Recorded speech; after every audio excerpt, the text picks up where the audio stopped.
welcome to Talk This. It's dangerous to podcast alone. I'm your glass cannon host, Madelyn.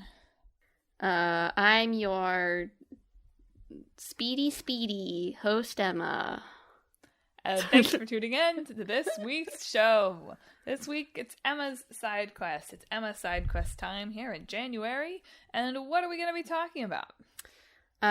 This week, we're going to be talking about parties in games.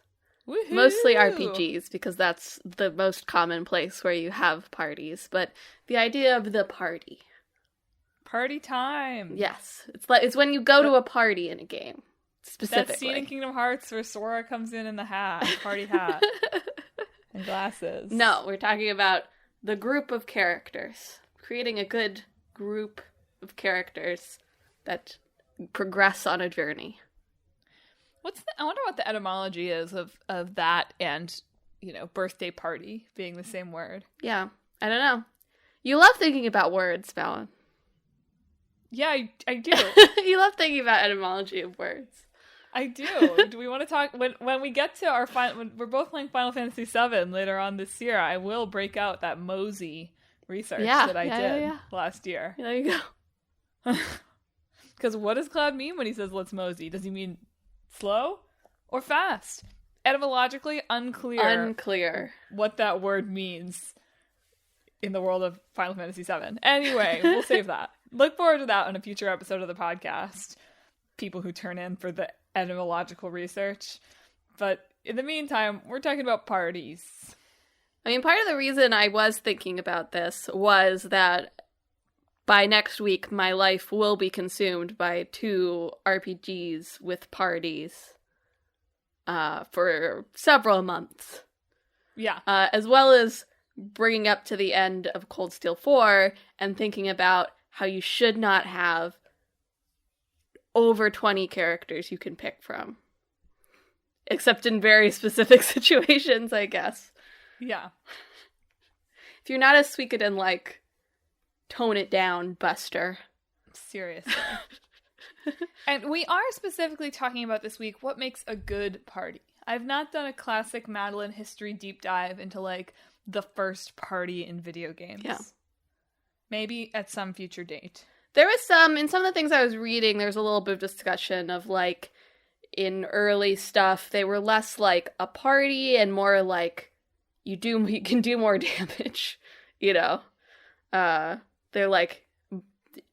were mostly for gameplay reasons rather than anything else, right? But of course, since then, it's evolved into we want characters to, have personalities or something now. Ever since The Last of Us invented narrative, of course. The Last of Us, which sort of has a party. Yeah. It's sort of. Sure. Game 1, you have a party of 2. Yeah. Right. For a while, sometimes you have other party members. That's fair. Anyway, not a game that I put a lot of thought into in the context of this. But hey, for a game that invented narrative, it also included parties. You're right.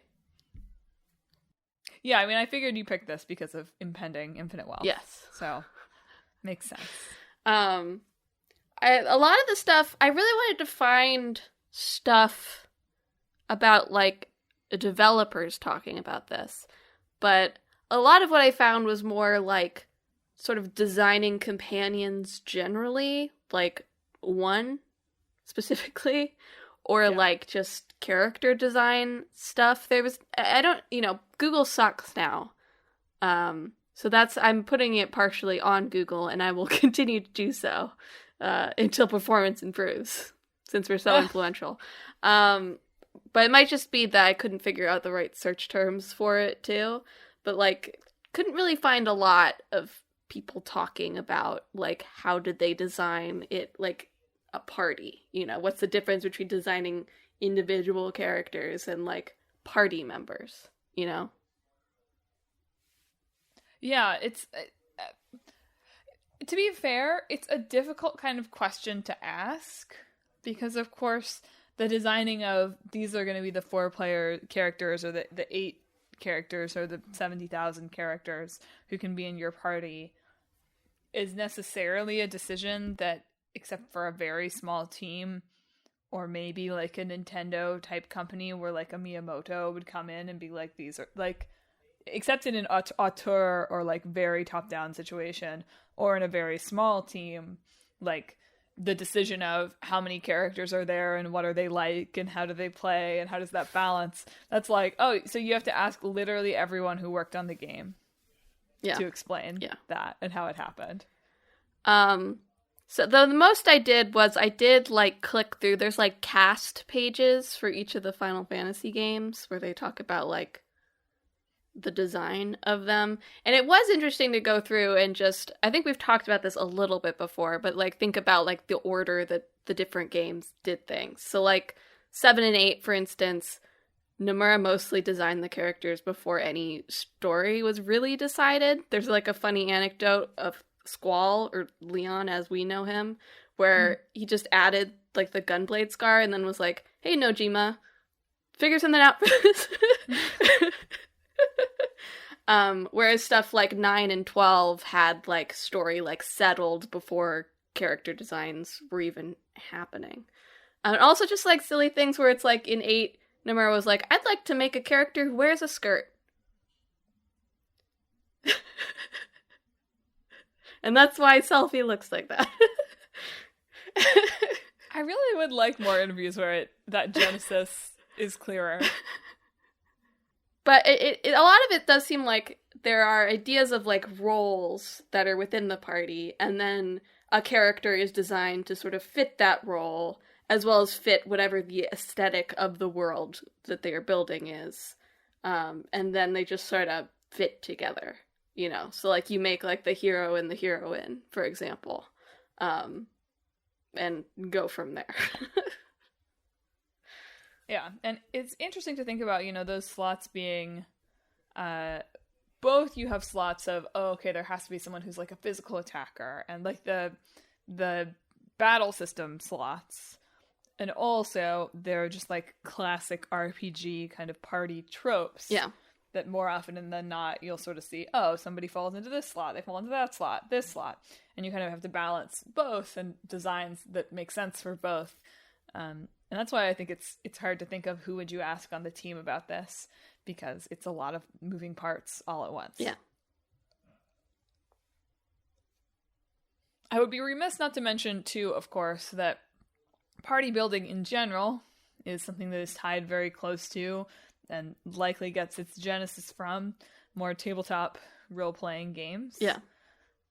And it was interesting to do a little bit of reading. And frankly, this is what eats up all of the Google search results that you get, is to do a little bit of reading about, from the perspective of being a dungeon master, with players who just seem to not want to play your game sometimes. Good Lord. Like, do you not know what you're here to do? It was incredible the amount of these that I read that were like, no matter what I do, I can't get my players to like agree to work together because they're so into their characters. And on one hand, like, cool, I'm glad you have people that are so into role playing. On the other hand, like, get some new friends, dude. Yeah. I watched one video for this of like from How to Be a Great GM, I think, channel. Just that's what it's called. Like about how to build party cohesion, and some of it is on like you as a DM or GM to be like, and this came up in also talking about video game parties of like, okay, why are these characters together, right? What is their, do they have shared history? Do they have shared goals? Do they have unknown connections? Are they all looking into something similar? Are they traveling the same direction? Right? You have to give something to sort of pull together what's happening. Which is why there are some archetypes in parties, you know, like your friend, your best friend, right, character for the hero. Yeah. Because you just want to start the game with someone who's already fighting with you, for example. You might want to have 2 characters to start with. And that's an easy reason for, like, why they might be helping the hero or heroine, right? Because you're buds, so of course they are. And or like maybe the best friend is like the mentor, right? There's like, it's easy to start with like a actual connection, right? It's much harder to set together a party that are fully and entirely strangers to one another. And if you do that, they have to have some sort of shared or overlapping goals, right? So you have to set that up. Yeah, and I really did like this one thread of this person being like, it's not like they all got together and they tried to kill each other. The classic problem of them all getting together and trying to kill each other. And I was like, that's a classic problem? Okay.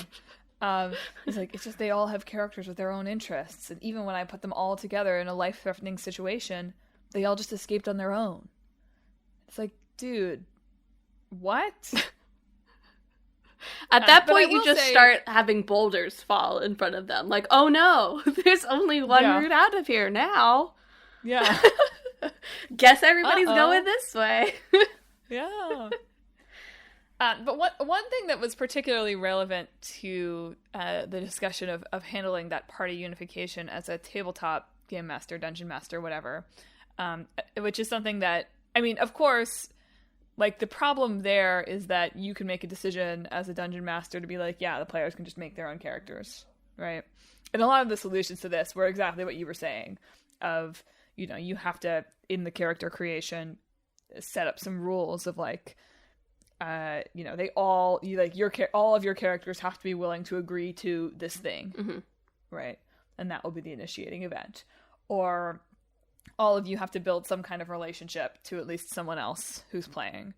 Or I really liked, all of you together have to create some kind of other character that you all trust, mm-hmm. right? And then you've set up something where the dungeon master gets to be like, that character said you all have to work together kind of energy. Yeah, right? you can even, build it into the setting, like a school sort of environment. I'm playing Cold Steel, obviously, right now. So, yeah. Like in Cold Steel 3, they set up, you have 5 new students who have entirely different backgrounds, but of course they're in a class together, right? Yeah. So that forces them to be working together. Or you could have another setting like that, where they just don't have a choice.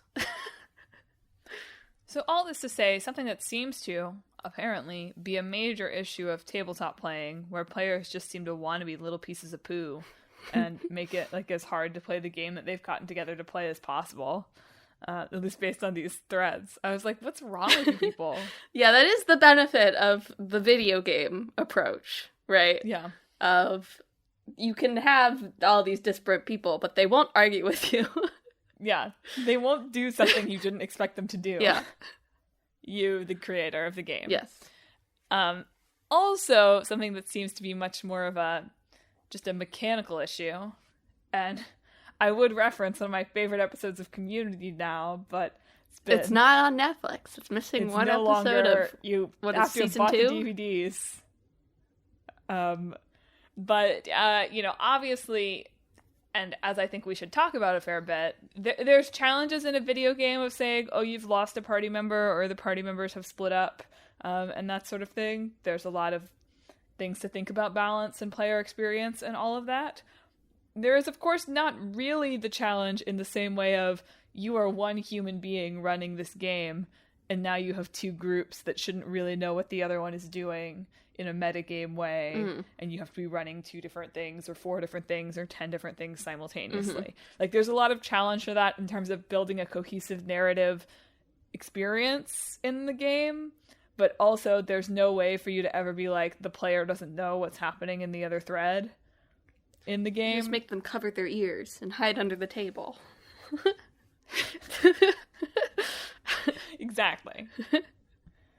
But that seemed to be the 2 big party building challenges of tabletop, was how do you make sure your players form a party, and how do you make sure that isn't like 2 separate parties, so your job isn't impossible. And it was interesting, so I was like, there's a lot of things to be taken from this, of things to pay attention to when you're creating a party in a game, but the reason that you need to pay attention to them is for very sort of different reasons. Namely, less you're destroying relationships with people who are your friends by doing a bad job. Yeah.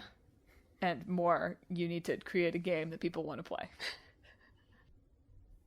I mean, of course, there is some element in this of games that take more heavily from tabletop RPGs, right? Mm-hmm. They're very authored RPGs in video games, and there's ones that allow for a little bit more freedom. But often is the case. I was watching Design Doc has a video on what makes a good RPG party. And like in Mass Effect, for example, there are key points where your companions can die, right?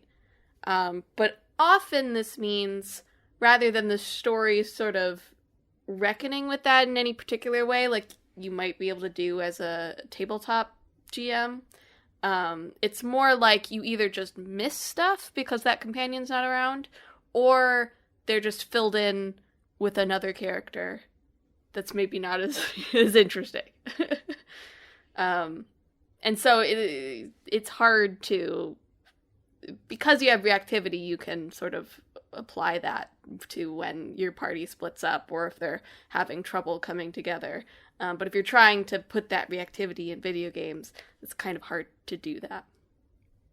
Yeah, it's really, really challenging without creating some kind of very nasty branching paths situation for yourself. Especially if you have more than a handful of characters. And the way that gets dealt with pretty much, every time is that, well, you mentioned in here Fire Emblem, right? And the trope of certain characters only being able to be, like, debilitatingly injured. Yeah. Instead of killed in battle.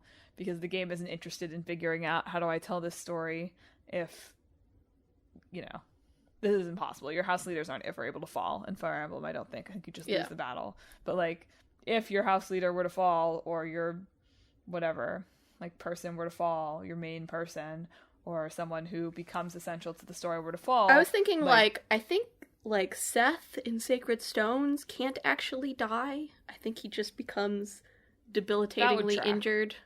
And Seth people is in the sort of leading woman's, like, paladin. Yes. The classic, the people that are in that sort of classic role, where they're sort of, like, the tactician type character. Seth's not really a tactician, but you know what I mean. They can't really die. You are the tactician. You are playing as the invisible tactician. That's in Blazing Blade. Not Sacred Stones. Are you not? Is that not? Maybe not in that. But Seth and those type characters carry a lot of exposition responsibility a lot of the time. And it's sort of like, why would you make it harder on yourself by having to, like, have somebody else do that? Yeah. Or, like, have that be something that it's like, wow, like, the person who's been with this main character for their whole life or whatever, like, is dead and we never talk about it kind of situation either.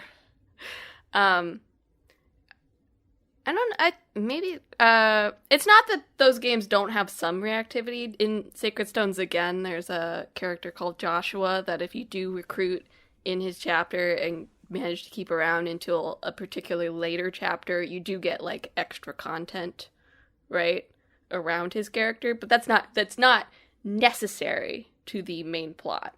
Fire Emblem is not interested in, like, okay, we wrote these scenes, we need this character to be there, so we'll keep it so you can't use them anymore, but they're not actually dead. I don't love the way, I do think that there's a lot more high stakes to losing a character for whatever reason, temporarily or permanently, and a lot of nuance into how you can handle that. And also just a lot of things around, like, player expectations from that from a gameplay standpoint, too, that are trickier than this. But man, one of my pet peeves is when optional characters don't get to say anything. Yeah, there was a little bit in the Design Doc videos, again, that's just like, it's very hard to write story for optional characters, right? Yeah. Because if you make them too essential, then you're essentially writing, like, two totally, like, slightly different versions of the same main story that depends from the point that they could be recruited. And it's like, there's a reason why in Final Fantasy VII Remake, Yuffie and Vincent aren't optional characters anymore, right? Yeah. Like, that's just not feasible at that point. Yeah, to me it's more like I get that from the main story perspective. I get that with an optional character from a main story, unless your budget is unbelievable and branching paths is like what you're doing. I understand why the optional character can't become a key part of that. Mm-hmm. And I understand why the best thing that you can do there is occasionally get him to throw in like a useless line of dialogue or take over a line from someone else. They do, usually if you have optional characters, they do have some sort of substantial side content associated with them. But it's hard to have them, or they are totally interchangeable, right? Yeah. In cases where you can recruit a lot of people. I think Chrono Cross was the example in this, where there's just like pre-written lines of dialogue and there's like a system that'll change it to whatever dialect that character uses, but it's essentially the same, and they'll just like plug and play based on whatever character you happen to have in your party at that time. Well, what really bugs me is, so it's becoming much more common in like more modern release RPGs, right? We're talking a lot about like Sacred Stones is what, like 2005? Yeah. Like, okay, there's only so much they can do on a GBA cartridge. Fine. But one of my pet peeves from Like a Dragon 7, Like a Dragon: Like a Dragon, is that like Aerie doesn't even get to participate in the running around town chats, really. I mean, because some people don't get her. I know, but that's sort of like that's something that's like, okay, why couldn't we have written in, I understand that anything takes work. Yeah. Right? But it's like, it would have been nice if you could have had half a dozen of those little prompts that had her around town. It wouldn't hurt anyone else for her to have her own. Yeah, so that little, like, particular one is like, she's a contest winner gimmick, essentially. Yes. She's a real woman who won a contest to be put into the Yakuza Like a Dragon. Yes. So it's a little weird. I also wonder if because she was a contest winner, like, a lot of work was already done by the time she won. So this there's is more that. Emblematic of a larger thing, and an example that I can use of sometimes there are opportunities where it feels like you could give the optional characters more integration, and it's often missed. And look, I will say, and pivoting to something else before we come back, I will come back at some point to losing party members. I think that's a big part of how you handle good party dynamics, is how you handle those moments in your story. But a big thing that was sometimes frustrating for me in Like a Dragon is I knew Aerie was a contest winner. I knew that she was an optional character. You don't have to recruit her, although I have to imagine that like 90% of players recruit her. But like, of course, you have to plan for the 10% too, right? But like, she was in my party pretty much from when I recruited her, right? And so it was a little bit frustrating, the dissonance of like, this is the only optional character in the game, and I fight with her in every battle, and she's not even standing silent in the scene. Yeah, to be fair, I think this particular example showed a bit of like, we did not think about when people would be joining the party when we wrote these scenes. Syndrome in general, because your later two party members are there sometimes and just fully not in the cutscene at all. Yeah. It's only like later in the game when they start showing up in the cutscene. I remember like storming the hotel and I was like, wow, Zhao and Jugian are actually here. Whoa. They don't just appear from thin air anymore. So there is that for that particular example. It's possible that if they had had a little bit more polished time, they would have been able to fix those issues and maybe also put Aerie in there. But it's hard to say for that particular game, for what it's worth. Well, it's something, and I understand it more in this case because of the just like absolute exponential everything. But it bugs me in Fire Emblem Three Houses too, sometimes, right? And look, totally understand why it is. There's so many recruitable characters, Like, you probably can't be like, let's just populate the ones in that you happen to have recruited at this point, even if they don't say anything. Like, even doing that feels like it would be an absolute heavy lift. So I get it. But at the same time, as a player, I'm like, I would like to see them sometimes. There is also, as an example, again from Yakuza Like a Dragon, another case where I feel like they weren't thinking about who was in the party. When you get the Sujimon stuff, Adachi's there, doesn't say anything, and the dialogue occasionally makes reference to the two of you, as in Ichiban and Namba, which extremely funny. But yeah. I did find that also very noticeable when he's just there silently with you. It's in the same way that I found them not being there noticeable later in the game. So there is a challenge there. Yeah. Making sure you're keeping track of who's there, making sure you're keeping track of who would have opinions about something that's being said. Yeah. I think that's what makes a good party a great one, is when you have something that's taking place that maybe isn't like a direct conversation about, I mean, whatever. I don't remember the Sujimon conversation enough to feel like Adachi would have had something to say as an ex-cop or whatever about this. But, like, finding those opportunities where the character gets to draw on something that you as the player know about them, even if they're not the center of the scene. Yeah, that's why I'm sad that it seems like in 8, it's still just Ichiban in the side quests. One thing that Cold Steel maybe does a little too much is think about, like, who would have something to say in this situation, right? Yeah. Because you have, like, 24 party members at its peak that you can pick from, and you can go see events, and it is thinking about, like, what is your party composition? Like, who's saying something about this? If I bring Ash to visit the Emperor on his hospital bed, again, they will in fact address that, oops, I shot you. Again. And such like that. To a point where it's a little bit too much sometimes, where I'm like, okay, stop talking. I get it. Chill. What could get tricky with that, too, is... So, I feel like the system in RPGs often now is that everybody's there, but only 4 people get to fight for battle mechanics reasons. And, like, in many ways, good, right?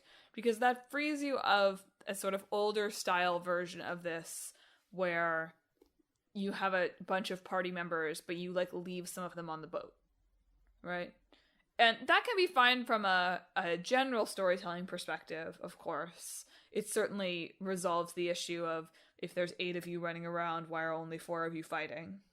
But it does, as a player, lead to this situation where, like, I've been playing Fire Emblem 3 Hopes right now. It's not something that I think really plays into this game, because I can battle endlessly, more or less, and the supports don't feel as resource limited as they did in 3 Houses. Yeah. But, like, I'm usually rotating people around into fights in that game, like, thinking a little bit about supports, but mostly being like, I have to keep up my average level. Yeah. You know, I can't let anyone fall behind. And that's a big concern with who's in your party in an RPG, right? Is depending on how your experience system works, and whether people level up when they're there, or if you're incentivized to bring them into battle, or if there's any catch-up system, or whatever. Whatever your experience system looks like, such that being in or out of a party does or doesn't have an impact on leveling up. A major concern might be, I need to bring characters to keep their levels up, or I need to bring characters that can fight this certain type of monster that I know will be in this area, or whatever it is. But if you're also balancing, the characters have fun banter as we go in, and I also, like, wish I could hear this person's banter, it can quickly become this sort of, like, limiting and frustrating thing where you have to decide what you're prioritizing. Yeah. Although it does also let you off the hook for everyone having, like, reactions to things that are as equal and as interesting. Sure. What was I going to say? Oh, I do think it's, some games will just pretend that, or sometimes they'll just pretend that, like, everyone's fighting. I always find this a little bit funny. I love when I come out of a battle and a character I don't use at all is like, oh man, this guy's tough. Yeah. Shut up, you haven't done anything. But I have found it, again, I'm in the final dungeon of Cold Steel 4, which, hooray. Finally. But on the the 6th, the boss fight, this chapter, one of the bosses are like, you better call your divine knight, you're not gonna beat us otherwise. And Reen's like, I don't need my mech or even my full party. Those 8 are just gonna sit back there and cheer. Yeah. Which, it doesn't usually work like that. It's usually the like, oh, we're all so tired, even though only 4 of us fought. Yeah. But I thought it was extremely funny. Like, I don't even need divine knight. I don't even need all my friends. I only need 3 of them. No, it is fun and unexpected when the game does sort of in-universe lampshade it a little bit. But to just talk about, because you brought it up, like, the idea of balancing the party, we've talked more about, like, we haven't even talked about the dynamics. We've just been talking about random nonsense. Yeah, we've just been like, whatever comes up. But there are, sort of archetypes and roles that characters fall into in, like, an RPG. I feel like these come... Well, that's not true. Because the video I watched was talking about from, like, an RPG perspective and from, like, an Overwatch PvP game type perspective. Yeah. So this is kind of a rule for anything where you have different characters working together on a team, essentially. Multiplayer combat. Where there's, like, this sort of trinity idea of, like, you have your damage dealer, you have your tank, and you have your support, right? Which this video, I think was Adam Millard, the architect of games on YouTube, just talking about, like, it's like the different sorts of interactions that can happen in a battle, right? You have player to enemy, which would be your damage dealer, enemy to player, which would be your tank, which your tank is essentially like, like your defensive person that, like, draws enemy attention and has lots of health and stuff. And support would usually be a healer, but can also it's player versus player to player. So essentially they're just doing stuff to the other players or characters that enhance their abilities in some way or keep them safe in some way. This can get a little more complicated when putting together party dynamics. It goes into a little bit if you add, like, player to environment or enemy to environment.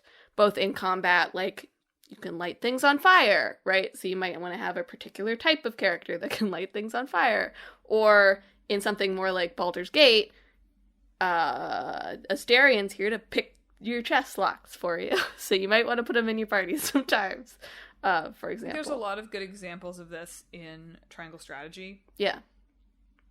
There's a lot of characters with sort of quite specific little specialties, like the guy that can build ladders, or the guy that's good at money, or whatever it is. Yeah. So I think they get very granular in breaking out support and environment things into very detailed potential roles. Yeah, the more characters you have, particularly the more characters you can have on the field at one time, the more varied roles you need to come up with within those categories and even outside those categories, right?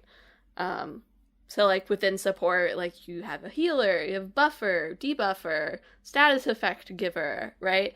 With damage dealers, you might have your physical damage dealer, your magic damage dealer, or something like that. With your tanks, you can have a defensive or magic defensive tank, or you can have, like, an evasion tank is a thing, right? Where they can dodge attacks, and then it doesn't do any damage to them, so it doesn't matter, because they're dodging, right? So you can have this whole variety of more granular things, and also in, like, tactics RPGs, you might want to think outside the box, too, like the man who can build ladders. who was very helpful to me in Triangle Strategy, to be honest. I kept so many of my characters just getting thrown off of cliffs in that game. But you can even get into, like, more silly, like, you know, a thief character, right? The character that knows steal. Yeah. Does it matter what else they do? No. Not at all. Or you can even have, like, gimmick ones that have, like, luck-based skills, if you really want to get funky with it, you know. But at the end of the day, like, if you have the less characters you have, the more likely they're fitting into this, like, triangle. Right, because they're sort of essential to the way that most combat works in games. Beyond that, then, there's also archetypes of, like, personality archetypes. Yeah. Right? Fascinating to me, like, how much overlap there was in a lot of these rundowns. Let's see. Game Informer, 2011 Game Informer piece from... Joe Juba lists the hero, the mentor, the damage dealer, aka like the character that has a gun equipped to them. Sure. You know? Like the character that themselves looks like a weapon. Like the on your side villain, right? The black mage, the like you get to use the evil magic character. The healer and the animal. Incredible. In, like, almost every list of RPG archetypes, they're like, and there has to be a weird little animal. And there does. There does. That's correct. I feel like that trope is, like, thought of more tied to Japanese side RPGs, but it's true for Western ones, too, right? Like, Baldur's Gate 3, you have to have the funny little dog at your camp. You have to. That's just how it works. The one that can turn into animals is also could be considered a weird little animal. You're right. Could be considered the weird little animal. You're absolutely right. But you gotta be able to make merchandise of something. Yeah. But then you can even get more into like that was sort of like personality, like what role they play in a battle party personality. Mm-hmm. You can also literally get into personality. I think this is Kotaku from Nathan Grayson. He was like the tank, which I would interpret like this is often the tank character too, but the like stoic character. Right. Right. The funny one, like wisecracking joke character, probably usually like the rogue or the best friend. Mm-hmm. Right. The romantic interest, the project, right? The one that like has to open up to the group or is going to be mean to people or whatever. And then like the wild card. Who knows how they're going to react, stir up drama. Yeah. He doesn't mention the hero, but, like, also the hero. Yeah. And, like, there's reasons for those, too, right? Because if you have a large amount of characters, you want them to be distinct from one another, right? Yep. And, you know, to make some sort of immediate impression as well. Like, all of these sort of archetypes can have variations to them and be well written. There's just these archetypes to start with because it's a good place to start with to create, like, a dynamic that is interesting. Although, you know, you could make... it would be interesting to make, like, a RPG that has, like, 4 people who cannot stop making bad jokes. And just see what happens. Or 4 characters who do not talk. Who are stoic and silent. What is the game that got roasted like this time last year because it had that little like side character with you that was just like quip after quip after quip? What, the bracelet? Yeah. In Forspoken? Yeah. So just Forspoken with 4 of those bracelets. Yeah. But not there's no hero, it's just the 4 of them. Sorry, that's what I'm trying to say. Yes. It's something just for bracelets, no hero. I mean, one of the bracelets has to be the hero, but that doesn't affect its personality at all. Yes, but the reason you have variety is so that they play off each other interestingly, as opposed to, like, just getting along really great all the time, or not being able to have at all interesting conversations with each other. And the nice part about the video game is that unlike in a real-life party, where if you have everyone who has just different personalities, maybe they don't form a party. Here they have to, because you coded them to. Emma, quick question for you based on another Kotaku article. Do you think we should see more games giving us totally useless characters? I did think that was funny. Me too. I think it depends on the tone of your game, right? Yeah. And also, if you're like a Suikoden, like, I think you can afford a couple in there. Yeah. I saw Chrono Cross had one that's just like called like Fungus. He's a mushroom. I like that. That's about it. Yeah. But yeah, I liked, what is his name? Candy Corn? Yes, Candy Corn from Double Fine's Halloween RPG, Costume Quest 2. He doesn't do anything. Anytime it's his turn, they just make like a little joke about him being useless. Yeah. But yes, more of those gimmick characters, I think. I would like that. Again, I think it depends on the tone of the game and also how long they're around. Yeah. If I played like, you know, like a 70-hour RPG and Candy Corn was there, I think maybe it would get a little old eventually. You don't think it would circle Candy back Corn would have point? to have like an evolution arc, you know? They'd start like that. And then right. A Magikarp, sort of. Yeah, some Magikarp sort of situation. Speaking of like the 70 hours situation, another big question to have when creating your party is how many characters are there in your party. We touched on this with the combat stuff too, where if you have more, you can have like more granular or varied roles that those party members fill. Which that's one benefit of. I read one blog from Oliver Culling. That was it was comparing Final Fantasy Type 0 and Final Fantasy 15, thinking about like size of parties. So Type 0 has like 13 characters you can play as because it's a class.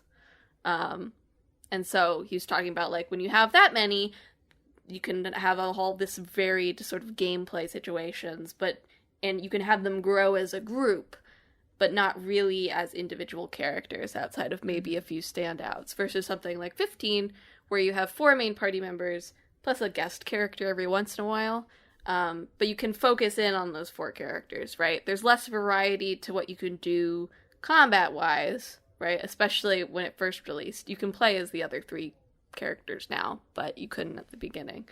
But there's less variation sort of combat-wise, and less variation of, like, different combinations of characters or whatever.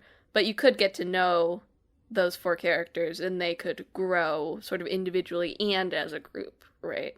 So there's sort of these benefits and drawbacks to both. And the reasons why something like modern Persona is like 100 hours is because they have like 9 party members and are trying to balance that, right? I think in a lot of ways, Persona does a better job than many with a party that size. Partially just because they give themselves so much time, right? But that game does a nice job of not being like, every character that you can have a relationship with is a character that you can play as in battle. You know what I mean? I guess. You can't, like, like in Persona 5, Champ McDude, that's a throwback for people. Champ McDude is what I called my Persona 5 character. And if you haven't been around, you might wonder why I call all my characters Mick whatever. It's all an homage to the McDude. Yes. But there could be an RPG philosophy that's like, oh, all of those confidants, they become people you can fight as too. And there's already, borderline too many characters that you can fight as, and who have to be part of the main story. And good for them for saying it. Gunboy also doesn't get to do that. He just gets to be Gunboy. Right.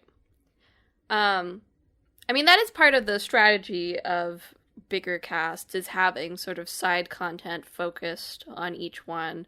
Persona also has, at least since 3, well, actually since 4, it's just really just 4 and 5 that does this, where, like, each sort of section of the game is, like, a spotlight chapter for a cast member.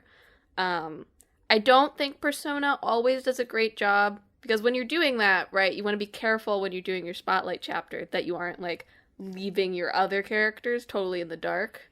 Yes, and I don't want to say they do that perfectly. I was just saying, with a large cast, they do a good job of at least giving them, like... I feel like they are mostly around. Yes. And while they aren't always handled perfectly through those arcs, and everybody's arcs aren't always treated equally...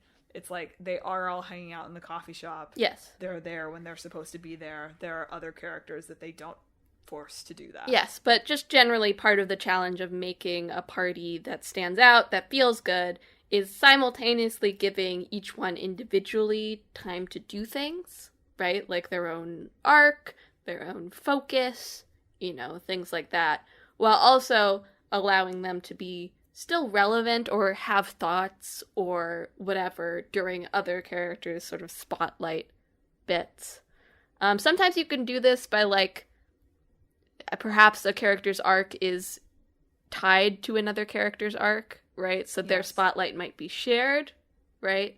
And then you have a little bit more focus going on there that's not just on one character. You can also add, like, additional stuff that lets the character breathe individually, like confidant things, or which is a bit of a double-edged sword sometimes, right?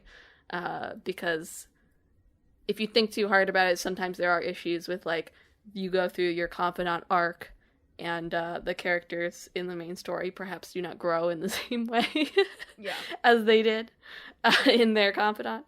But yeah. I think it becomes harder the more characters you have, again, to try and balance what time they get.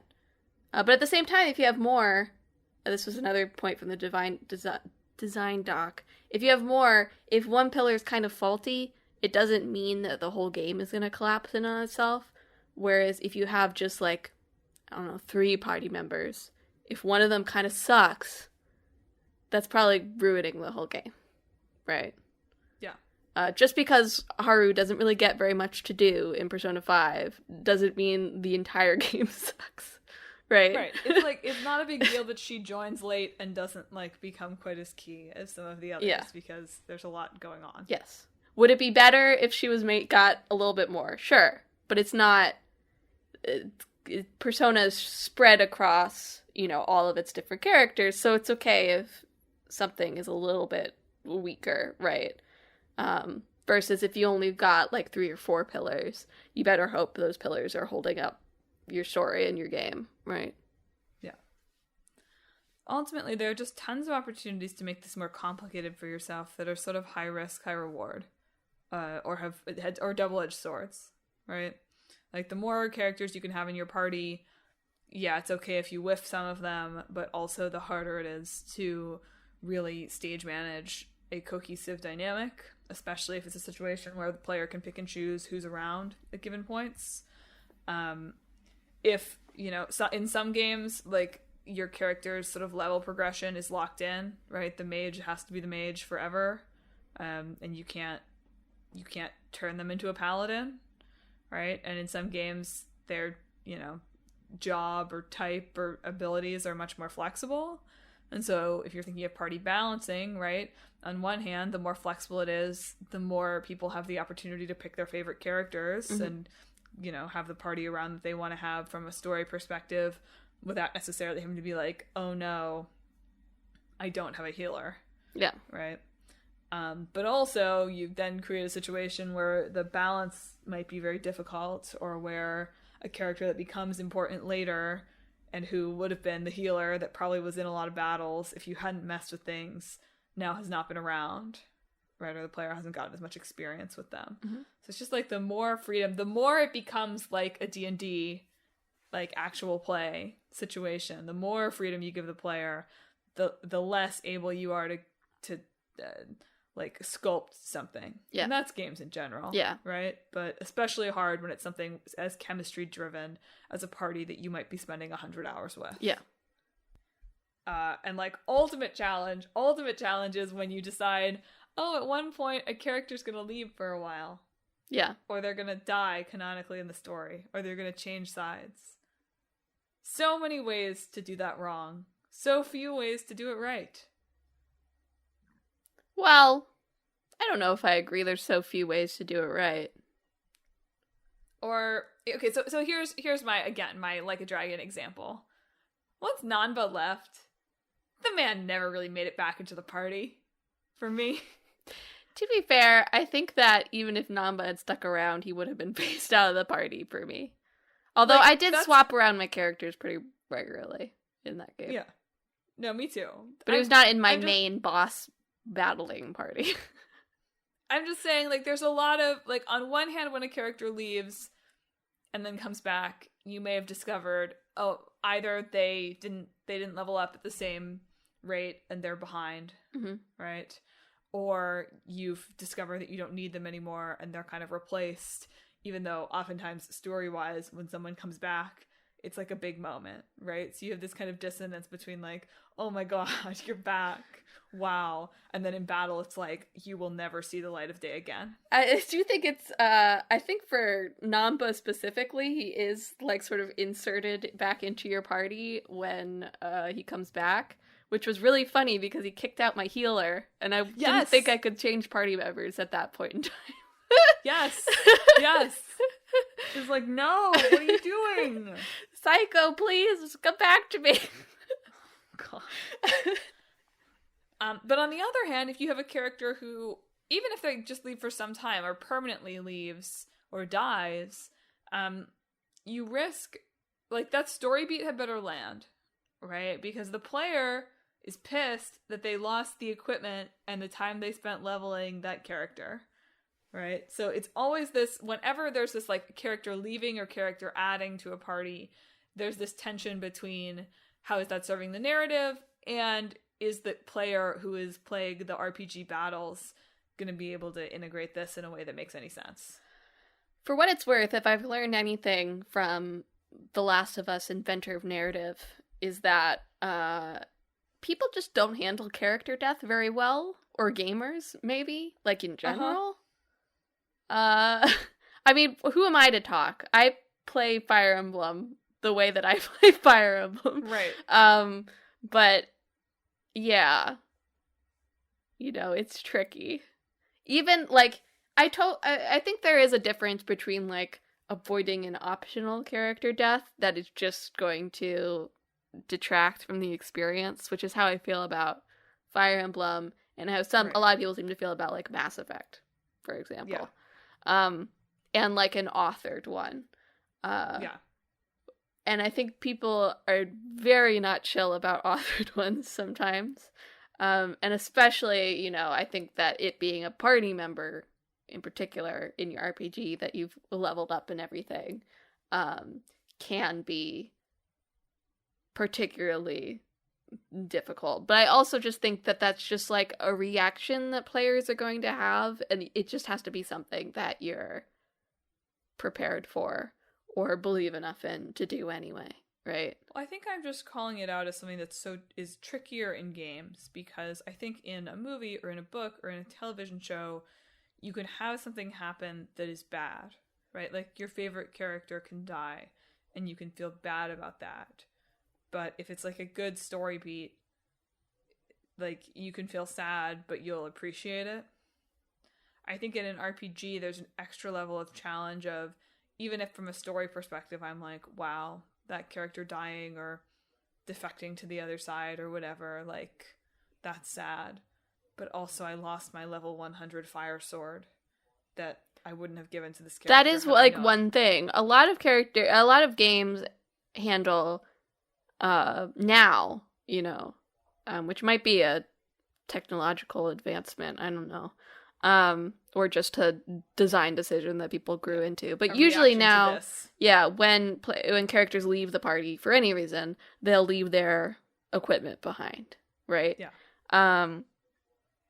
But it wasn't always that way. Like, sometimes they would take their equipment with you. And there are, like, those sorts of choices to make in games that you wouldn't necessarily have to make in a TV show. I actually wish there was a bit more, like, I don't know, if a character... there's not a lot of characters that die anymore. I don't know. Sure. But if a character died, I wish there would be, like, a scene, because I think it would be, like, rife for drama and also, like, mechanically interesting of being like, well, we've got to take her equipment, you know? Yeah.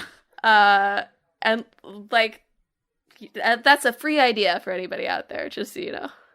But see, on the other side of this, characters don't die very often. You're right. But I think we do see characters leave in betrayal or going somewhere else kind of situations more often. Yeah. Right? We certainly do in Persona. I don't remember how they handle it in Persona, honestly. I don't either. But they don't really have, like, items that... You're right. The equipment is usually, in Persona 5 at least, the equipment is, like, specific to the character, so that might not matter as much. So you can be pissed that you invested a lot of time in, like, hanging out with this person. Yeah. Or, like, yeah. But, you know, in any other medium, if I'm telling a story that involves a betrayal, like, part of the juiciness and successfulness of that is that, like, oh no, he walked off with a level 100 fire sword. Yeah. Right? And, like, that might be something that is a successful part of it. It's like, oh, not only did you lose this person, they took stuff. Yeah. But in games, that's really hard to pull off because the player's like, my stuff. I do like it, and I can't think of any specific examples now, but I'm sure it's happened, where if you have to fight a party member, whether they've left permanently or temporarily, I do love it when, like, they're using stuff. Yeah. That either they took or that they learned while they were in the party, right? Yeah. That's just fun, right? But there's that too. There's the opportunity cost for it. Like, I'm focusing a lot on my level 100 fire sword, but there's also the, like, oh my god, I like trained this character. Yeah. You know, I spent my training periods on this character. Yeah. And that's just not something that any other betrayal story has to... I mean, maybe it does a little bit if you're like, we spent time getting to know this character. But, like, that's part of it on the TV show, right? Yeah. As opposed to in games, you can be like, oh no, like, I should have been training a character that was actually going to be in my party. Waste of time. And it's hard as a player to appreciate that as part of the narrative beat, that waste of time, and not just feel like, oh crap. Yeah. My time. I sound like Ian Bogost. Don't I now? I'm like, oh, the labor. The labor. The labor. I put so much labor into this character. It's like, wait, I'm sorry. Mal, like video labor. games don't have characters. Okay? Bogus is like, there's no party. And you know what? I would respond to that. I'd just be like, you weren't invited. You're right, there isn't a party. Not for you. All right. Any other additional points you wanted to make about parties before we wrap it up? I did want to note that before side quests, I tend to try to ask Clickbait Boyfriend, what do you think about insert side quest title here? Mm-hmm. Just to try to squeeze some content out of him. He did say the other day, he's like, it's funny that you call me Clickbait Boyfriend on the podcast. Didn't he want that? Wasn't that his request? I don't know. He was like, a title you made up for me. Like, for a blog. He did say that you were going to say that a good party is when party members have to take lots of little photos of each other. You know what? And that's correct. Yeah. I do, in fact, believe that. And I'm right. So, we talked a lot about, you know, balance and how to handle certain elements of party building, but you can really throw all that out the window as long as they are occasionally taking little selfies. So true. Listeners, do you have favorite parties in video games? Do you think that instead of referring to the Holy Trinity of party members as, what was it, like the damage dealer, the tank, and the support character, that they ought to be referred to as the Sora, the Donald, and the Goofy? So true. Wrong order, but you know. How do you think, I didn't even talk about this, how does, like, having AI party members versus controlled party members, how does having a silent protagonist versus a protagonist that talks, how does, like, you being a character versus you being, like, sort of the dungeon master on the outside affect party stuff? We could do a whole other parties episode. And also, do you have any thoughts or knowledge about the etymology of the word party? And, like, like, is it a party? Like, are they connected? Like, how did that? Anyway, listeners, if you enjoyed the show, or you have thoughts on any of this, you should hit us up on social media. We're on Facebook, Twitter, Instagram, and YouTube at Talk This Podcast. You can also visit our website, www.talkthispodcast.com, where you can read all about the show, check out the games in the hat for our main editions, and read our blog featuring long-running series Liquid Boyfriend and Split Screen, and Emma's opening, closing anime rankings. Yeah. And I think I am going to write the Civilization blog, because I said to Clickbait Boyfriend, is Civilization a roguelike? And he was like, no, absolutely not. It does not have the characteristics of the 80s video game Rogue. And I was like, can't wait for you to listen to the show. So now that I know that there's a division of opinion about it, I've committed that this month I'm going to write a short blog on why Civilization is a roguelike. I probably will have to do some research in order to do that. Mm-hmm. Which... we all know how that's going to go for me. Anyway, most importantly, if you enjoy the show, you should subscribe. We're on Apple Podcasts, Google Podcasts, TuneIn, Spotify, Pandora Podcasts, online and on the app, Overcast, Pocket Casts, anywhere that you can find podcasts. Subscribe to Talk This. Next week, it's a main edition featuring an old game, more than 10 years old, and a new game. It's World of Goo and Usant. Right, and I've technically already played World of Goo, so I'm off the hook. There you go. Look at me. But in 2 weeks from then will be our 6-week episode, where we will spend 2 hours talking about the opening hours of Like a Dragon 8 Infinite Wealth, and also the many other games we've been playing. I will have finished Cold Steel 4, and Madelyn will have finished The Last of Us Part 2, probably. So it will be an extremely long one. I feel like should be a warning in advance. Have you been waiting for more Trine 5 content? They have. They have been waiting. I've been waiting. Guess what? I think Trine 5 really should have been in Game of the Year contention for 2020. Trine 5? I'll save it. But wow. Look forward to it. Unbelievable. Yeah. The triplets! Madelyn, do you want to sign us off? Listeners, this week, I hope that you and all of your party members get invited to a dope party.